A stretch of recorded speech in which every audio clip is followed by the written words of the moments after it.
And we're back with another episode of Pure Perspectives. This is the weekly update. I'm Clark Alexander. I'm sitting down with Gary Pierce. Gary, how we doing? Doing great, doing great. Lot to cover today. A lot to talk about. We got four things for you. Four things we're going to talk about in this update. One, cap on credit card interest rates. Two, institutional investors and residential real estate. Three, DOJ and the Fed Chair.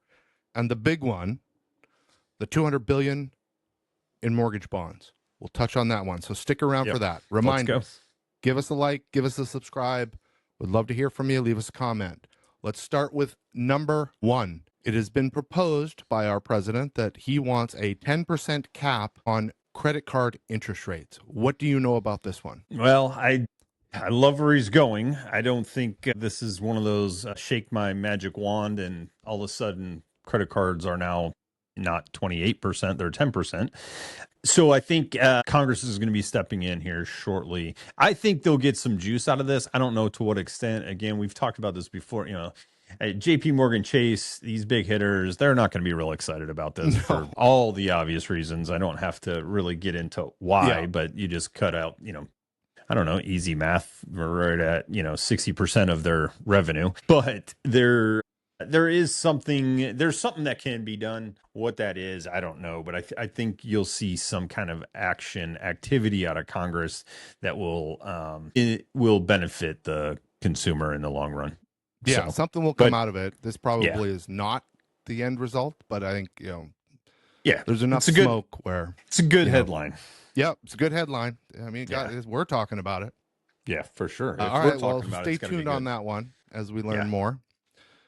Number two, the desire to not allow institutional investors to purchase residential real estate. So why don't we just talk about what this means first and then what we think the likelihood of this is. So what does this mean when we say institutional investors purchasing residential real estate? So basically, some of these companies, i.e. BlackRock, that's the name that usually gets thrown around the most in this case, where they will go in and buy a large amount of single family residences as investments in a portfolio of theirs of some sort. And that's always been kind of the rub. It pushes out the smaller, kind of local investor. On two, it makes housing more limited for buyers in general that are truly single family, primary homes. So you've got that issue. I'm not surprised that this is being brought to the forefront. Like, this has been a kind of a point of contention with a lot of folks trying to keep housing prices in a more kind of favorable way for the client, for the consumer. So obviously, if there's less inventory, prices go up, makes it harder, especially for first-time home buyers and folks of that nature. So we'll see. Again, this is another, Congress legislation going to have to work with the president to kind of see where they kind of all line up and fall within that kind of what's best for the consumer.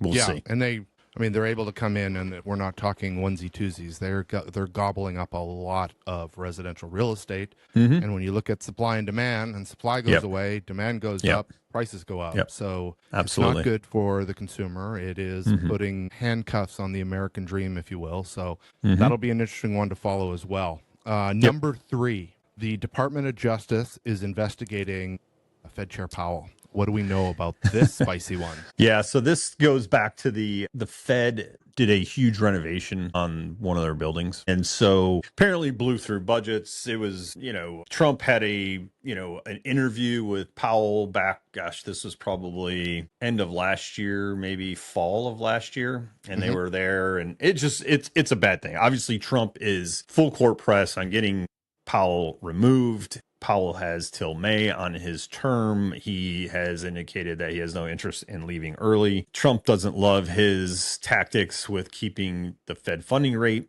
higher or as high as it's been. Feels like they should have cut sooner. There's a lot. This is messy, right? Because then Then you also have the concept of the way our policy is set up is that the Fed is independent of the government, right? And Yep. so this is removing that independence. It's becoming very gray and very government focused. And we Yep. know historically in other parts of the world where the Fed was not independent, decisions by the government weren't always the best. And I think some are kind of saying vice versa. The Fed was slow to react. They were, too fast to, drive rates up, too slow to bring them down. It just Yep. depends on what side of the fence you're on. I do, if we're running this type of policy, you've got to keep some kind of independence and kind of separation there, and we're clearly graying that water up really fast.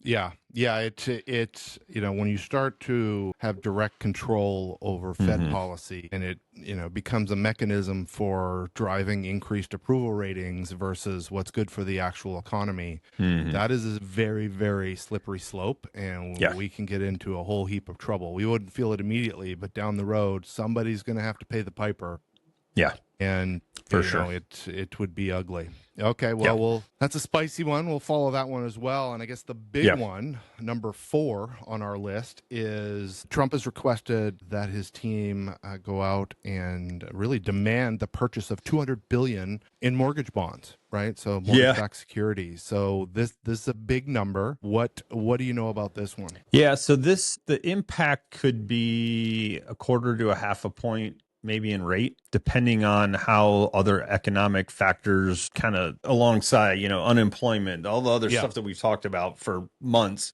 CPI, PPI, all the other economic drivers. This alone could mean a quarter point. I mean, 200 billion, these, Fannie and Freddie have pretty healthy balance sheets. They can, I think by law, they can hold up to 225 million individually. I could be wrong, could be collectively, but I think it's 225 individually billion in mortgage-backed securities at any given point. But the other thing here is they've already started this kind of buying of mortgage-backed securities already.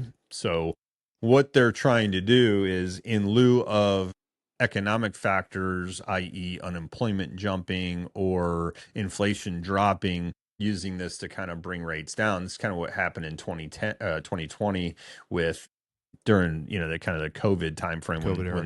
Yep. but then you had the Fed as well buying as well, and so there was a lot of major institutional dollars going into that pushed rates down. That part I think is like I said, it's already happening. To what scale they get to, that's the TBD, and how quickly will impact mortgage rates, and we're starting to see it now. 599 Yep. ish coming into play really quickly, which is nice. I mean, think back to a year ago, we were at 7. Yeah. So, Yeah. No, um, it's last week was a great week. yeah, yeah, And as we've said before, the markets and yeah, lenders react to news before they yep, react to realities. yeah, They all want to stay competitive. So this yep, comes out and there's going to be some reaction in the market. And we sure. saw it last week. Hopefully it Hmm. remains. It's crazy to think that $200 billion only moves a quarter or an eighth of a point. It's crazy to Yeah, think that, but that's the truth. So we're not going to see yeah, and a huge windfall. again, I think that's the combination of all the factors that are included, right? Like it's got to be a perfect storm. I don't think we'll see that perfect storm of 3% with inflation, with No. unemployment, and all the things that go into that. But if pre this announcement, I would have said, maybe 5.75 to 6 is probably going to be the average for the year. We Yep. might see 5.25 to 5.5, maybe. Yeah. Yeah. So we'll see. We'll see how that plays out. But lot to unwrap. And this week, we talked about it earlier too, kind of offline about we got CPI, PPI this week, of some jobs reports. So that's going to really be a big indicator, especially with the next Fed meeting at the end of January, where it looks like there's zero chance of a Fed rate cut, which is Yep. probably a good thing. We had some pretty turbulent, choppy times at the end of the year last year, coming out of a government shutdown, potentially going into another government shutdown, right? Like Yep. that's coming up this month. They've got to figure that out, Congress. So So we'll see. But in general, I think the takeaway is we're in a better place than we were a year ago, and opportunities out there. You're probably in the money on refinance, cash outs. Are a little bit more affordable. And then on the purchase side, you're still ahead of that seller's market. There's still buyers are still kind of in the driver's seat there. And with rates coming down a little bit, better deals to be had. Yep. Cheaper money. So yeah. A lot going on this week. We will report back next Monday and update these topics, see if anything's changed, see how Congress has got their hands involved in some of these. So we'll keep you posted on that. As always, thanks so much for tuning into the weekly update. We'll be back next week. Gary, thanks again for the time and wisdom, and keep your eye on the headlines. We got stuff moving. We got stuff shaking. Let's go. Have a great week, everybody. We'll see you next week. Take care.